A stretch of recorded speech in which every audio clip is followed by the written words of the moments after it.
Hello dear student. आज हम लोग इस प्रत्यावर्ती धारा चैप्टर का तीसरा लेक्चर पढ़ रहे हैं। आज हम तीसरे लेक्चर में जब परिपथ में धारिता C है, जब परिपथ में L तथा R दोनों लगे हैं, इन सभी परिपथों का अध्ययन करेंगे। तो देखिए, जब परिपथ में धारिता C है। अब देखिए, जब परिपथ में धारिता C, देखिए इसके पहले वाले लेक्चर में हमने प्रेरकत्व के विषय में बताया था X L equal to omega L, जहाँ पे एक्सएल हमने बताया था प्रेरण प्रतिघात है, जहाँ पे ओमेगा आवृत्ति है और यल को प्रेरकत्व कहते हैं या स्वप्रेरण गुणांक कहते हैं, जिसका मात्रक हेनरी होता है। ठीक है, अब यहाँ पे हम बताने जा रहे हैं कि जब परिपथ में धारिता C है तब प्रतिरोध क्या होगा, कलांतर क्या होगा। अब दोनों के विषय में हम आपको समझा रहे हैं।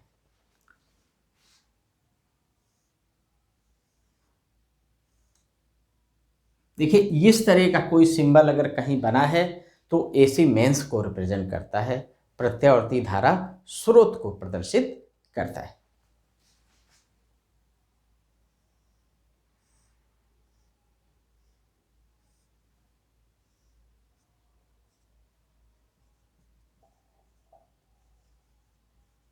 ये हो गया V equal to V0 sine omega T. हाँ देखिए, समझा रहे हैं। ये C धारिता का संधारित्र इसमें लगा हुआ, प्रत्यावर्ती धारा स्रोत से जुड़ा हुआ है, धारा का प्रवाह हो रहा है, संधारित्र आवेशित हो रहा है, आवेशन और निरावेशन की क्रिया होती है। V equal to V0 sine omega T. ठीक, हम जानते हैं कि V इक्वल टू होता है Q अपान C के। V इक्वल टू होता है Q अपान C के। तो देखिए, इससे V की वैल्यू है Q अपान C, तो इस जगह अगर हम लिख दें तो हो जाएगा Q upon C equal to V0 sine omega T के। हमने ये वैल्यू यहाँ उठा के रख दी। ठीक, समझ गए। अच्छा, अब इसी चीज़ को हम ये लिख सकते हैं Q equal to CV0 sine omega T, लिख सकते हैं। अच्छा देखिए, हम जानते हैं I इक्वल टू होता है DQ अपान DT। देखिए, जब परिपथ में C धारिता का संधारित्र लगा होता है तो धारा I वोल्टेज से कला में 90 अंश अग्रगामी होता है।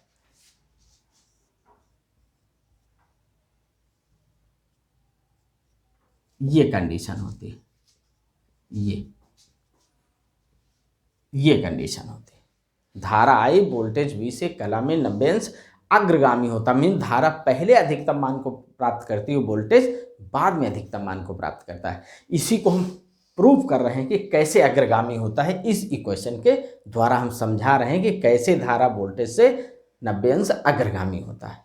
उसी को समझाने के लिए ये डेरिवेशन हम आपको समझा रहे हैं। ठीक, अच्छा अब देखिए, ये हो जाएगा I equal to D upon D T. Q की जगह ये Q की वैल्यू रख दीजिए, तो ये हो जाएगा CV0 sine omega T. CV0 बाहर हो जाएगा, ये हो जाएगा I equal to CV0 D upon D T sine omega T. ठीक है, अब देखिए, अब यहाँ पे हम साइन ओमेगा टी को डिफरेंशिएट करेंगे with respect to T. T के सापेक्ष इसका हम अवकलन करेंगे। हम जानते हैं कि साइन ओमेगा टी का डिफरेंशिएशन होगा cos omega T into omega. देखिए, ये होगा D upon D T sine omega T equal to omega cos omega T. ये इसका डिफरेंशिएशन होता है। तो ये हो जाएगा I equal to CV0 omega cos omega T. ये हमने इसका डिफरेंशिएशन लिख दिया। अब देखिए, इस चीज़ को हम क्या लिख सकते हैं, लिख सकते हैं आई इजकल टू, और इसको लिख दें वी जीरो अपान, ये सी ओमेगा को हम ऐसे लिख दें 1 ओमेगा सी। इस चीज़ को हम 1 में लिखेंगे तो फिर ऊपर ले जा सकते हैं और ये हो जाएगा कास ओमेगा टी। इसी चीज़ को लिख सकते हैं I equal to V zero upon 1 omega C, और इसको हम लिख सकते हैं sine omega T plus pi upon 2 90 degree. हम जानते हैं sine 90 plus theta equal to होता है कॉस थीटा, इसलिए हम इसकी जगह ये चीज़ लिख सकते हैं। बात समझ में आ गई। अब देखिए यहां पर ये इक्वेशन था v का, ये इक्वेशन हमें प्राप्त हुआ है i का, ठीक है। यहां पर ये 1/ओमेगा c जो है, देखिए 1/ओमेगा c ये चीज, देखिए अब यहां पे मैक्सिमम वैल्यू अगर हम निकालें तो साइन की जो मैक्सिमम वैल्यू होती है 1 होती है, तो हम लिखेंगे कि साइन ओमेगा टी प्लस 5/2 का महत्तम मान 1 होगा। अगर ये महत्तम मान 1 हो गया तो इस चीज़ को हम क्या लिखेंगे, इस चीज़ को हम लिख देंगे I zero V zero equal to V zero upon 1/ओमेगा 6। ओम का नियम अगर इसमें हम लगा दें, ओम के नियम से, तो देखिए ये हो जाएगा I zero equal to V zero upon 1/ओमेगा 6। देखिए आई जीरो बराबर वी जीरो अपान, ये क्या होगा, ये होगा प्रतिरोध, ये होगा, ये किसको प्रदर्शित करेगा, प्रतिरोध को प्रदर्शित करेगा। तो जब परिपथ में सीधारिता का संधारित्र लगा होता है तो वहां पर हम इसको प्रतिरोध न कहकर धारती प्रतिघात कहते हैं, धारती प्रतिघात कहते हैं, और XC से प्रदर्शित करते हैं। XC बराबर हो जाएगा 1/ओमेगा c के। इसका मात्रक भी ओम होता है, क्योंकि XC भी एक प्रतिरोध है, ये भी परिपथ का प्रतिरोध है, इसलिए इसको हम प्रतिरोध न कहकर धारती प्रतिघात कहते हैं और XC से प्रदर्शित करते हैं। XC बराबर होगा 1/ओमेगा c के। अब देखिए यहां पर अब आपका ये इक्वेशन जो बना, ये इक्वेशन बन गया I equal to V zero upon XC sine omega T plus pi upon 2 के, ठीक। अब देखिए यहां पे इक्वेशन ये था, अब यहां पे इक्वेशन हमें ये मिल गया। तो अब देखिए कितना धारा का जो इक्वेशन मिला, समीकरण जो धारा का मिला वो 90 डिग्री प्लस है, इसमें 90 डिग्री नहीं है, इसमें देखिए प्लस पाई अपान 2 और इसमें ओमेगा टी केवल है। इसका मतलब कि धारा पहले अधिकतम मान को प्राप्त करती है और वोल्टेज बाद में अधिकतम मान को प्राप्त करता है। देखिए इसी चीज को हम इस प्रकार लिख सकते हैं। ये चीज समझ में आ गई।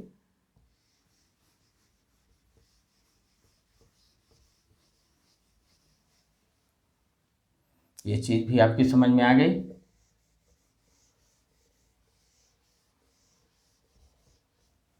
देखिए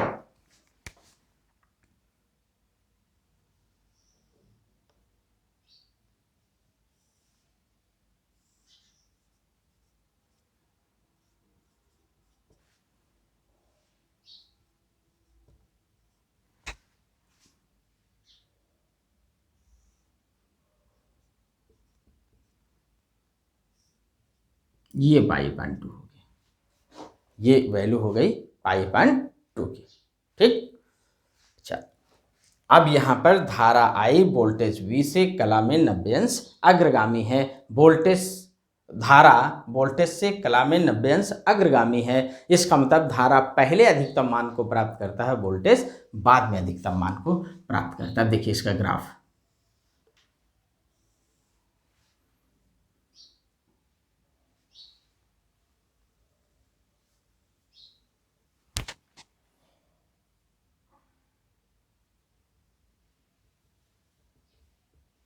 ये V का ग्राफ है और ये I का ग्राफ है, और ये V and I Y axis पे है, ये इसकी मैक्सिमम वैल्यू V0 है और इसकी ये मैक्सिमम वैल्यू I0।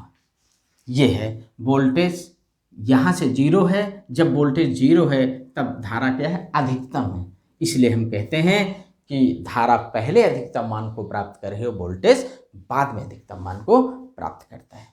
अब देखिए ये जो फार्मूला मिला है इसमें हम ओमेगा इक्वल टू 2πf लिख सकते हैं, तो XC इक्वल टू हो जाएगा 1/2πfc। XC और F दोनों व्युत्क्रमानुपाती हैं, इसका मतलब धारती प्रतिघात और आवृत्ति दोनों व्युत्क्रम हैं, जहां आवृत्ति बढ़ेगी वहां धारती प्रतिघात घटेगा। बस समझ में आ गए। अब इसी जगह हम फॉर DC बता दें आपको, दिश धारा के लिए क्या होगा, दिश धारा के लिए F की वैल्यू 0 होती है, इसलिए XC इक्वल टू क्या होगा, इनफाइनाइट, अनंत होगा। देखिए ना, ये 0 रख देंगे तो ये इनफाइनाइट हो जाएगा, XC की वैल्यू इनफाइनाइट हो जाएगी, अनंत हो जाएगी। इसका मतलब कि अगर हम सीधारिता के संधारित्र को दिष्ट धारा परिपथ में लगा दें, सेल या बैटरी के परिपथ में लगा दें, तो कोई धारा प्रवाहित नहीं होगी, क्योंकि वहां प्रतिरोध क्या हो जाएगा, अनंत हो जाएगा। इसका मतलब कि दिष्ट धारा परिपथ के लिए सीधारिता का संधारित्र एक अच्छा अवरोधक है। करेक्ट, समझ में आ गया। अब हम बताएंगे कि जब परिपथ में L तथा R दो, हाँ अब देखिए बता रहे हैं, जब परिपथ में L तथा R दोनों लगे हों,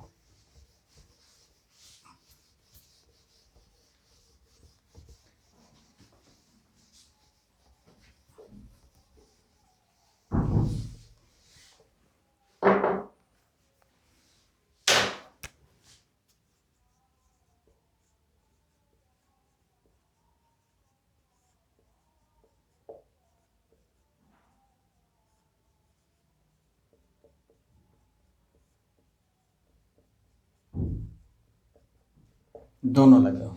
देखिए अभी तक जब L और C पढ़ रहे थे तो वहां पे प्रतिरोध R नगण्य था उन परिपथों में, ठीक है। अब देखिए L तथा R दोनों लगे हों,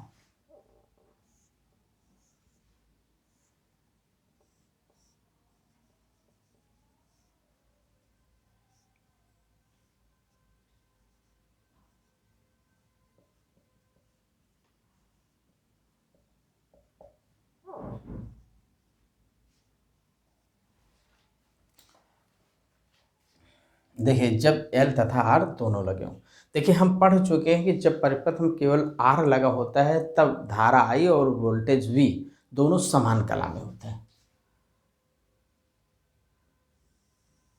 ये धारा I हो गया, ये वोल्टेज VR हो गया R के सिरों का, ठीक। लेकिन इसके पहले हम पढ़ चुके हैं कि जब परिपथ में प्रेरकत्व L लगा होता है तब वोल्टेज धारा I से कला में 90 अंश अग्रगामी होता है, मीन्स A। ये VL हो गया, जो धारा से कला में 90 अंश अग्रगामी।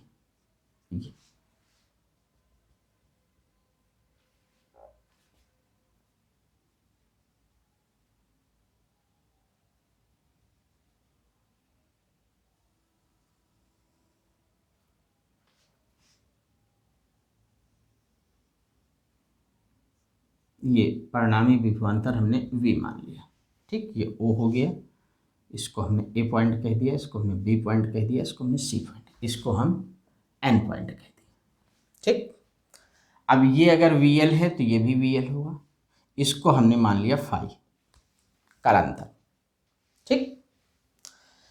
अब ये रिजल्टेंट हो गया, ये परिणामी हो गया V, और ये VR हो गया R के सिरों के बीच का विभवांतर, और ये हो गया L VL L के सिरों के बीच का वोल्टेज, ठीक। हमने परिणामी विभवांतर V मान लिया, तो पाइथागोरस प्रमेय लगा देंगे यहाँ, तो V का स्क्वायर बराबर हो जाएगा VR का स्क्वायर प्लस VL का स्क्वायर, इतने का स्क्वायर प्लस इतने के स्क्वायर इक्वल टू इतने का स्क्वायर। हमने VR और VL का जो परिणामी है वो हमने V मान लिया, तो ये VR की जगह हम लिखेंगे IR और VL की जगह हम लिखेंगे IXL, तो ये हो जाएगा V square equal to IR का होल स्क्वायर प्लस IXL का होल स्क्वायर, ये हो जाएगा V square equal to I square R square plus I square X L square, ये हो जाएगा V square equal to I square, common ये हो जाएगा R square plus X L square. Correct, समझ में आ रहा है ना। तो ये हो जाएगा V square upon I square equal to R square plus X L square, ये हो जाएगा V upon I equal to under root R square plus X L square. Correct. अब देखिए, जब परिपथ में एल तथा आर दोनों लगे होते हैं तब ये वी अपान आई को हम प्रतिरोध न कह के प्रतिबाधा कहते हैं, प्रतिबाधा। तब इसको हम प्रतिरोध न कह के प्रतिबाधा कहते हैं, जेड से प्रदर्शित करते हैं, इसका मात्रक भी ओम होता है। तब ये हो जाएगा Z equal to under root R square plus X L square.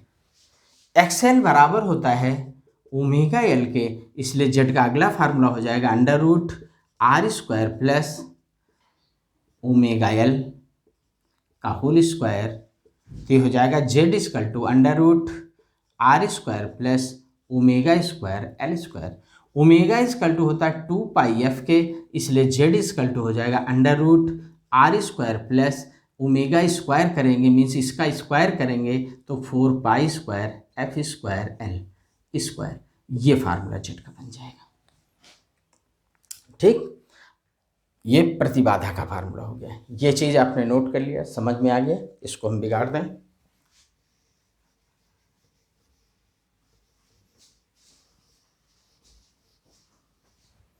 हाँ, अब देखिए, यहाँ से हम tan फाई कालांतर के लिए निकालेंगे तो tan फाई बराबर लिखेंगे लंब बटे आधार मीन्स वी एल बटे वी आर, फिर लिखेंगे हम tan phi equal to I X L upon I R. तो ये हो जाएगा tan phi equal to X L upon R. तो एक तो फार्मूला ये हो गया, इसी को हम लिख सकते हैं phi equal to tan inverse X L upon R, या इसी को हम लिख सकते हैं tan phi equal to omega L upon R. एक फार्मूला ये हो गया, इससे भी हम फाई इजकल टू लिख सकते हैं tan inverse omega L upon R. ठीक, या इसी चीज़ को हम ये भी लिख सकते हैं tan phi equal to 2 pi F L upon R, ये भी नोट कर सकते हैं। ठीक, अब यहीं पे एक चीज़ और तुमको बता दें, प्रवेश्यता। प्रवेश्यता क्या है? प्रतिबाधा के व्युत्क्रम को, प्रतिबाधा के व्युत्क्रम को हम प्रवेश्यता कहते हैं, प्रवेश्यता कहते हैं। ठीक, प्रवेश्यता का मात्रक, इसका मात्रक क्या है? इसका मात्रक होता है ओम इनवर्स। ठीक, या इसका मात्रक होता है मो MHO, या इसका मात्रक होता है सीमन, सीमन। इस प्रवेश्यता को का मात्रक ओम इनवर्स भी होता है, मो भी होता है और सीमन भी होता है। ठीक, इतनी चीज समझ गए। अच्छा, अब फार डीसी देख लीजिए, डीसी के लिए क्या होगा? फार डीसी, डीसी दिश धारा के लिए क्या होगा? दिश धारा के लिए एफ की वैल्यू 0 होती, अगर एफ 0 कर दें तो जेड की वैल्यू आर के बराबर हो जाए। देखिए ये पूरा 0 हो जाएगा, आर स्क्वायर का वर्गमूल आर हो जाएगा, प्रतिबाधा प्रतिरोध के बराबर हो जाएगी। मीन्स अगर दिष्ट धारा परिपथ, मीन्स अगर इसमें दिष्ट धारा प्रवाहित हो रही है तो उस पूरे परिपथ का प्रतिरोध वही होगा जो आर के लगे होने पर था। बात समझ में आ गई? करेक्ट। अच्छा, अब आगे हम बताएंगे जब परिपथ में सी तथा आर दोनों लगे हों। हाँ देखिए,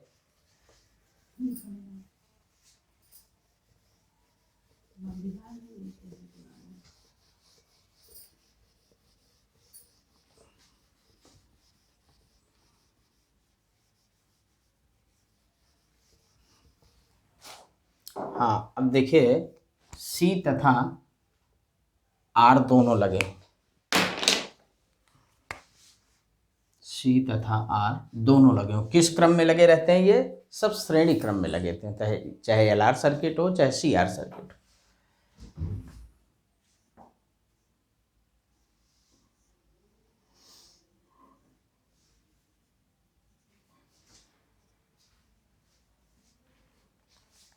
आर के सिरों के बीच का वोल्टेज वी आर है, सी के सिरों के बीच का वोल्टेज वी सी है।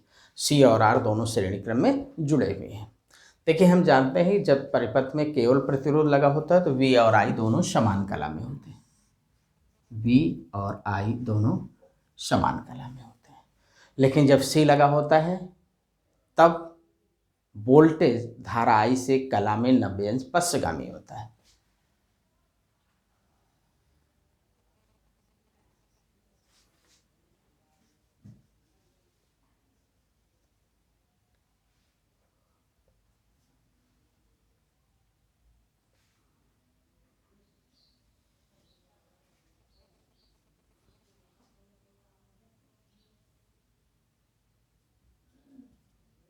ये ठीक।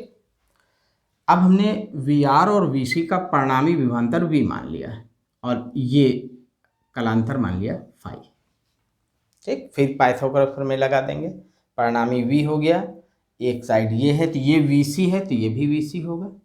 ठीक, तो ये हो जाएगा, ये हमने परिणामी विभवांतर वी मान लिया तो वी स्क्वायर इक्वल टू हो जाएगा V R square plus V C square. तो ये हो जाएगा वी स्क्वायर इक्वल टू, यहाँ लिख देंगे आई आर का होल स्क्वायर प्लस यहाँ लिख देंगे आई एक्स सी का होल स्क्वायर। तो ये हो जाएगा V square equal to I square R square plus I square X C square. तो हो जाएगा V square equal to I square common R square plus X C square. ये हो जाएगा V square upon I square equal to R square plus X C square. ठीक है, यहाँ पर v upon I equal to हो जाएगा under root R square plus X C square. या फिर v अपान आई को प्रतिरोध न कह के प्रतिबाधा कहेंगे, z इक्वल टू हो जाएगा under root R square plus X C square, Z का मात्रक ओम। अब देखिए एक्स सी इक्वल टू होता है 1 अपान ओमेगा सी के, तो हम लिख सकते हैं Z equal to under root R square plus 1 upon omega C का होल स्क्वायर। तो हो जाएगा Z equal to under root R square plus 1 upon omega square C square. Omega बराबर होता है 2 पाई एफ के, इसलिए इसको हम लिख सकते हैं जेड बराबर under root R square plus, यहाँ ओमेगा का स्क्वायर है तो इसका स्क्वायर करेंगे तो 1 upon 4 pi square F square C square. ये फार्मूला बन जाएगा, ये प्रतिबाधा का फार्मूला होगा। अब देखिए कलांतर निकालेंगे तो लिखेंगे हम tan फाई इक्वल टू, ये लंब हो जाएगा ये आधार हो जाएगा V C upon V R. इसी चीज़ को हम लिख सकते हैं tan phi equal to I X C upon I R. इसी चीज़ को हम लिख सकते हैं tan phi equal to X C upon R. इसी चीज़ को हम लिख सकते हैं phi equal to tan inverse X C upon R. इसी चीज़ को हम लिख सकते हैं tan phi equal to 1 upon omega C upon R. तो ये हो जाएगा tan phi equal to 1 upon omega C R. इसी चीज़ को हम लिख सकते हैं phi equal to tan inverse 1 upon omega C R. तो ये भी फार्मूला हो गया, ये भी इसका फार्मूला हो गया। ठीक, कलांतर निकाल दिया, प्रतिबाधा निकाल दिया। ठीक है, अब देखिए दिष्ट धारा के लिए क्या होगा। अगर इसका यूज़ हम दिष्ट धारा में करें तो क्या होगा, फार डी सी। देखिए फार डी सी क्या होगा, एफ की वैल्यू 0 हो जाएगी। एफ 0 होने पे ये चीज़ 0 हो जाएगी, ये इनफाइनाइट हो गई, किसी चीज़ में रहेगी इनफाइनाइट। जेड क्या हो जाएगा, इनफाइनाइट होगा। जेड क्या हो जाएगा, इनफाइनाइट हो जाएगा। प्रतिबाधा बहुत ज़्यादा हो जाएगी, मीन्स इस परिपथ में वैद्युत धारा का प्रवाह नहीं होगा। करेक्ट, समझ में आ गया, क्योंकि ये इनफाइनाइट हो जाएगी। ये हो गया आपका। अब देखिए दूसरी चीज़ कि जब यही समझ लीजिए अगर सी ना लगा हो, अगर देखिए सी नहीं लगा है तो जेड आर के बराबर हो जाएगा। ठीक, कलांतर वाले फार्मूले से देख लीजिए, सी, ये सी है, ये 0 हो जाएगा, ये तो ये टोटल इनफाइनाइट होगा। फाई कितना हो जाएगा, 90 डिग्री हो जाएगा, मीन दोनों के बीच का कलांतर 90 अंश हो जाएगा। ठीक है, ये चीज़ समझ में आ गई। तो हमने कलांतर निकाल दिया, प्रतिबाधा निकाल दिया, और दिष्ट धारा के लिए हमने समझा दिया कि अगर दिष्ट धारा परिपथ में है CR सर्किट का यूज़ करें तो क्या होगा। करेक्ट, समझ में आ गया। अब देखिए इसी से संबंधित एक न्यूमेरिकल हम आपको समझा रहे हैं, ठीक है, इसी से संबंधित।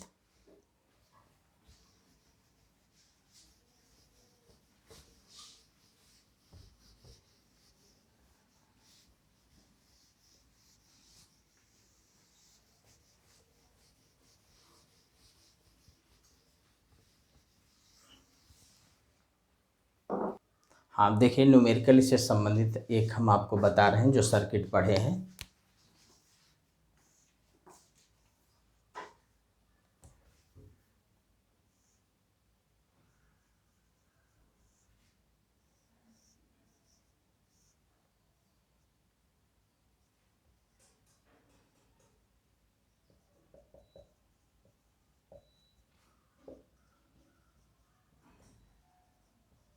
ये दिया है और इसमें हमें एक्सेल प्रेरण प्रतिघात निकालना है।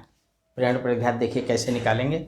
ये जो इक्वेशन आपका दिया है v/10 sin 1000 t, इसकी तुलना करेंगे v0 sin ओमेगा t से। तो तुलना करेंगे तो ओमेगा बराबर हो जाएगा 1000। यहाँ ये L दिया है 20 मिली हेनरी। देखिए 1 मिली हेनरी बराबर होता है 10⁻³ हेनरी। इसको मिली हेनरी को हेनरी में चेंज कर दीजिए तो ये हो जाएगा 10⁻³ अब एक्सएल बराबर होता है ओमेगा एल के, तो हो जाएगा एक्सएल बराबर ओमेगा, ओमेगा कितना 1000 इंटू ये कितना है 20 × 10⁻³ ये हो जाएगा एक्सएल इक्वल टू ये से सालों जब 20 ओम, ये आ गया प्रेरण प्रतिघात। इस तरह फिगर के न्यूमेरिकल आप लगा लेंगे, चित्र के बुक से आप इस तरह चित्र के न्यूमेरिकल आप लगाएंगे, समझेंगे। एक अभ्यास के लिए हम न्यूमेरिकल आपको दे रहे हैं, उसको आप लगाएंगे उस तरीके बुक के। अभ्यास है तो प्रश्न हम आपको दे रहे हैं जिसका आप अभ्यास करेंगे, इस तरह के क्वेश्चन बुक से आप लगाएंगे।